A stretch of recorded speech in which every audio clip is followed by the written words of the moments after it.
Hey, so I was playing a set with a Chaos player, and they were having a little bit of a hard time dealing with rekkas in the corner. So I thought I would go over some defensive options.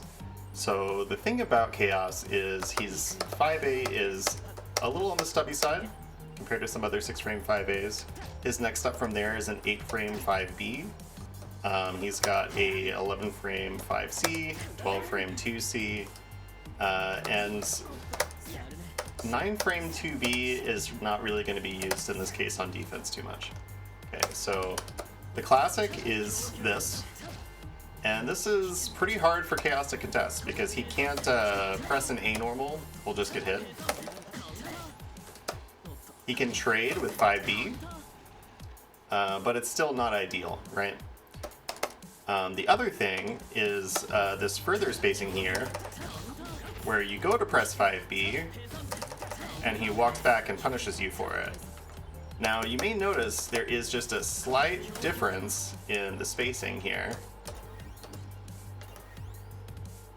So this is 5A range. At this range, launch 5A will not connect. And so usually what they're going to be doing is walking back and pressing 5B.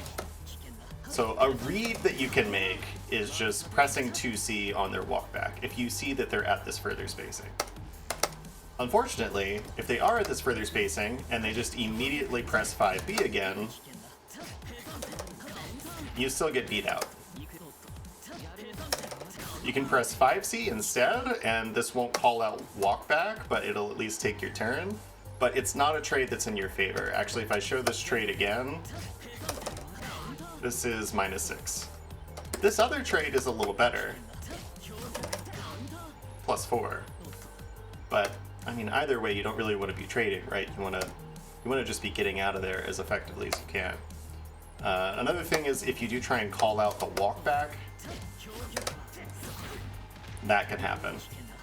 Now, these two options, just pressing 5B and the J3B, these are, layer 2. They're expecting that you won't just slam 5BB. Because if you do, then, this will work.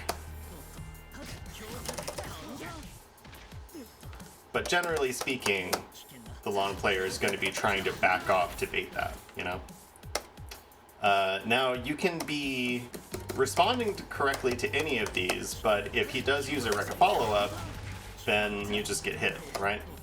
But so what you can do for all of these situations, most ideally, is shield and take your turn. What you can do is shield and press 6-6C. If he presses 5A, you get a count-hit trade. You will beat out 5B. He cannot jump, and he at least cannot use the increase rekka. So shield into 6-6C is a really good option. That is what I would recommend if possible. Of course, this is all subject to rekka mind games, and the easiest possible one is just him not doing increase, right?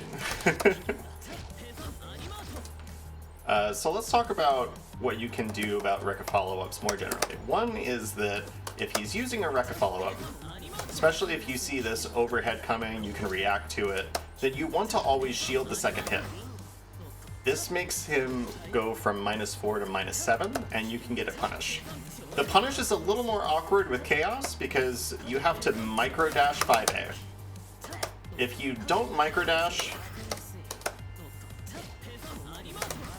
it'll just whiff. And your next fastest button is 5B, right? So just 1 frame too slow. So that's if he no cancels, right? In general, if you have meter and you see these follow-ups coming, it's fine and well to veil off. That's going to deal with the tighter options like this as well. Also deals with 5A, only loses to walk back 5B. So that's something to keep in mind. If you don't have resources, though, and he wants to frame trap like this, something that you can do is leave the corner.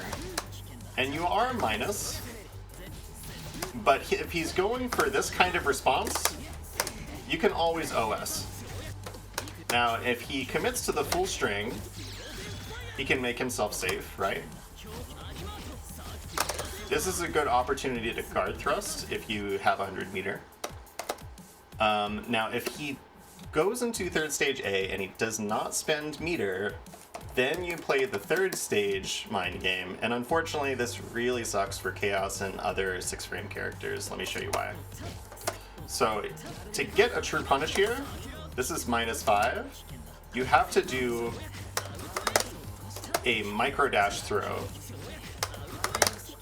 It's very difficult to do. There it is. So that's a little tricky, right? That's hard to do consistently. Now there is one nice thing about it, and that's that even if he goes for this to be really cute, you just punish it either way, because it's not throwable. By the way, if you just 2A here and he backdashes, do take your turn, you are still at advantage.